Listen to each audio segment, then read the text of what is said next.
Hello అండి, welcome back to మన కోస్తా రుచులు. ఎలా ఉన్నారు? నేనైతే చాలా బాగున్నాను. ఈరోజైతే నేను మీకు చూపించబోతున్న రెసిపీ గోంగూర పచ్చిమిరపకాయల రోటి పచ్చడి. ఈ రోటి పచ్చడిని ఎలా ప్రిపేర్ చేసుకోవాలో ఇప్పుడైతే మనం చూసేద్దాం. గోంగూర పచ్చిమిరపకాయల పచ్చడి ప్రిపేర్ చేసుకోవడానికి నేను ఇలాగా ఒక కొండ గోంగూర కట్ట, అంటే ఎర్ర గోంగూర అంటారు కదా, అదొకటి, అలాగే మామూలు గోంగూర కట్ట, తెల్ల గోంగూర అంటారు కదా, అది తీసుకున్నాను. ఇదొకటి తీసుకున్నాను. ఇప్పుడు వీటిని ఆకులుగా తుంచుకొని బాగా క్లీన్ చేసి పెట్టుకుందాము. గోంగూరని ఇలా బాగా క్లీన్ చేసి పెట్టుకున్న తర్వాత ఇప్పుడు దీనిని ఒక ప్యాన్లో పెట్టుకుందాము. ఇప్పుడు ఈ గోంగూరలోకి ఒక 100 గ్రాముల పచ్చిమిర్చి పెట్టుకుందాము. మనం తీసుకున్న 2 కట్టల్లోకి 100 గ్రాములు అయితే సరిపోతుంది. ఇంకా ఎక్కువ మంట తినే వాళ్ళు ఎవరైనా ఉంటే ఇంకా ఎక్స్ట్రా కూడా యాడ్ చేసుకోవచ్చు. అలాగే ఒక రెమ్మ చింతపండును కూడా యాడ్ చేస్తున్నాను. అలాగే ఒక చిన్న గ్లాసు వాటర్ కూడా యాడ్ చేసుకుందాము. ఇలా వాటర్ కూడా యాడ్ చేసుకున్న తర్వాత ఇప్పుడు స్టవ్ మీద పెట్టుకొని గోంగూరని ఉడికించుకుందాము. ఇలాగా గోంగూరని స్టవ్ మీద పెట్టుకున్న తర్వాత స్టవ్ని మీడియం ఫ్లేమ్లో పెట్టుకొని ఒక 5 మినిట్స్ ఉడికించుకోవాలి. 5 మినిట్స్ తర్వాత చూపిస్తున్నానండి. చూడండి, మనకి గోంగూర అయితే బాగా ఉడికిపోయింది. మనం యాడ్ చేసుకున్న వాటర్ కూడా మొత్తం ఇంకిపోయి గోంగూర అయితే బాగా ఉడికిపోయింది. ఇప్పుడు స్టవ్ ఆఫ్ చేసేసుకుందాము. చూడండి, పచ్చిమిరపకాయ కూడా బాగా ఉడికిపోయి మెత్తబడిపోయింది. ఇప్పుడు వీటిని కొంచెం సేపు చల్లారనిద్దాము. ఇప్పుడు ఇవి బాగా చల్లారిపోయిన తర్వాత వీటిని రోట్లో వేసుకొని నూరుకుందాము. ముందుగా పచ్చిమిరపకాయలని నూరుకుందాము.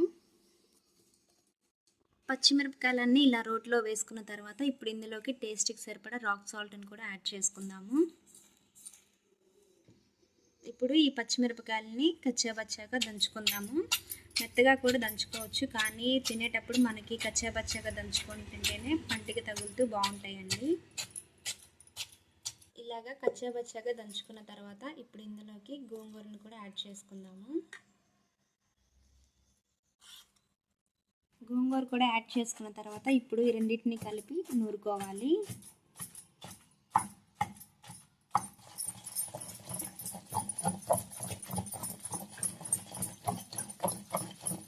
ఇప్పుడు గోంగూర బాగా నూరుకున్న తర్వాత ఈ గోంగూరని తీసి పక్కన పెట్టుకోవాలి. ఇలా రోడ్డు పైనే పక్కన పెట్టుకుంటే సరిపోతుంది.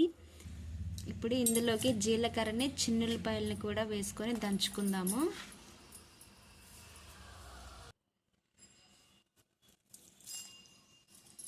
ఇలా జీలకర్ర, చిన్నులపాయలు కూడా యాడ్ చేసుకున్న తర్వాత వీటిని బాగా దంచుకుందాము. ఇలా నూరుకున్న తర్వాత ఇప్పుడు ఇందులోకి గోంగూరను కూడా వేసుకొని నూరుకుందాము.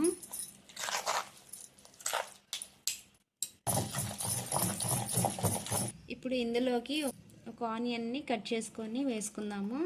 ఇలా ఉల్లిపాయలు యాడ్ చేసుకోవటం వల్ల మనకి తినేటప్పుడు ఈ ఉల్లిపాయ ముక్కలకి ఉప్పు, కారం అనేది పట్టి ముక్క చాలా టేస్టీగా ఉంటుంది. ఇలాగా ఉల్లిపాయ ముక్కలు వేసుకొని నూరుకున్న తర్వాత ఇప్పుడు ఇందులోకి కొత్తిమీరను కూడా వేసుకొని నూరుకుందాము.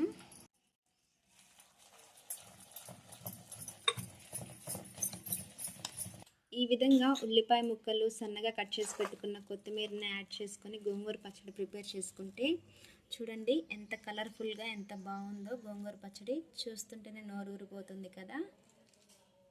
ఇప్పుడు ఈ గోంగూర పచ్చడిని వేరొక ప్లేట్లోకి తీసుకుందాము. రోటిలో గోంగూర పచ్చడి అయితే ఇలా నూరుకున్నాం కదా. ఇప్పుడు ఇందులోకి మనం పోపు కూడా ప్రిపేర్ చేసుకుందాము.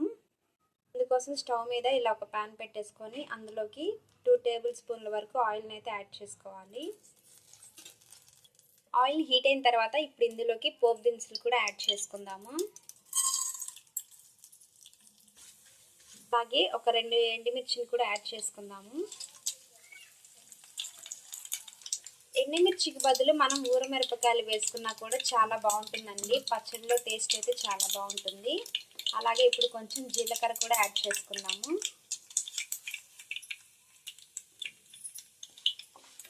అలాగే ఒక 2 కరివేపాకు రెమ్మలను కూడా యాడ్ చేసుకుందాము. పోపు అయితే రెడీ అయిపోయిందండి. ఇప్పుడు ఇందులోకి మనం నూరుకున్న గోంగూరను కూడా యాడ్ చేసుకుందాము. ఇప్పుడు పోపులో ఈ గోంగూర పచ్చడి మొత్తాన్ని బాగా మిక్స్ చేసేసుకున్నాము. ఇప్పుడైతే ఇప్పుడైతే మనకి ఎంతో టేస్టీగా రుచికరంగా గోంగూర పచ్చిమిర్చి రోటి పచ్చడి అయితే రెడీ అయిపోయిందండి.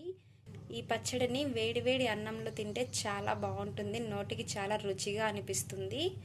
మేము ఎప్పుడు ఇలానే ప్రిపేర్ చేసుకుంటామండి, చాలా బాగుంటుంది. సో మీరు కూడా తప్పకుండా ఇదే విధంగా ట్రై చేయండి.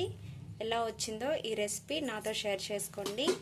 అంతకంటే ముందుగా మీరు ఈ వీడియోని లైక్ చేయండి, షేర్ చేయండి. ఇలాంటి మరిన్ని వీడియోస్ కోసం మన కోస్తా రుచుల ఛానల్ని తప్పకుండా సబ్స్క్రైబ్ చేసుకోవడం మాత్రం మర్చిపోకండి. Thanks for watching.